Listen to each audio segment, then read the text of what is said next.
Bien, avant d'entrer dans le vif du sujet qui va nous occuper ce soir autour des questions de tracing et de drone en particulier, c'est le moment de cet instant cher à Hans Kelsen, enfin qu'on lui dédie, que va nous livrer ce soir Anne Simon sur le sujet qu'elle nous a préparé. Oui, alors pour ce petit moment, merci Marc, pour ce petit moment kelsénien d'ouverture de l'émission, je voulais partager avec vous quelques réflexions qui sont nées de ma lecture de l'arrêt Dragan Petrovic contre Serbie, qui a été rendu par la Cour européenne le 14 avril dernier. Alors, c'est une affaire qui est assez simple. C'est un homme qui avait été mis en cause dans une affaire criminelle en 2008. Et dans le cadre de cette enquête, son domicile a été perquisitionné et on avait prélevé sur lui un échantillon de salive pour obtenir son profil génétique. Donc, par la suite, il sera mis hors de cause. Donc, parmi les enseignements à tirer de cet arrêt, je me contenterai ici, dans une perspective toute kelsénienne, d'évoquer ceux qui touchent à l'articulation des sources du droit. Et donc, le premier enseignement que je vais illustrer ici, c'est qu'il semble plus facile pour la Cour européenne des droits de l'homme de conclure à un constat de violation quand les dispositions nationales critiquées pour leur insuffisance ont été ultérieurement modifiées. Alors, dans cet arrêt Dragan Petrovic, la perquisition ne posait pas de problème, puisqu'elle est apparue à la Cour comme nécessaire et proportionnée dans le contexte qui lui était soumis.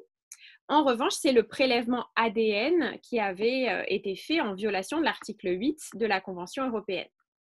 Alors, dans cette affaire, c'était le juge d'instruction qui avait ordonné le prélèvement sur le fondement d'un texte général qui permettait le recours dans la procédure pénale à des prélèvements sanguins ou à tout type de procédure médicale utile à l'enquête. Donc, en 2011, postérieurement aux faits, la loi serbe a été modifiée pour encadrer davantage le prélèvement buccal afin d'identification par l'ADN. Donc, ce qui est intéressant, c'est que la Cour européenne s'appuie explicitement sur cette modification des textes pour considérer que l'État défendeur a lui-même implicitement reconnu la nécessité d'une réglementation plus stricte par rapport à la législation antérieure dans ce domaine. Dès lors, la réforme législative de la procédure est interprétée comme un indicateur de violation antérieure des droits fondamentaux. Ça, c'est le premier enseignement. Le deuxième nous intéresse plus directement pour le sujet de ce soir.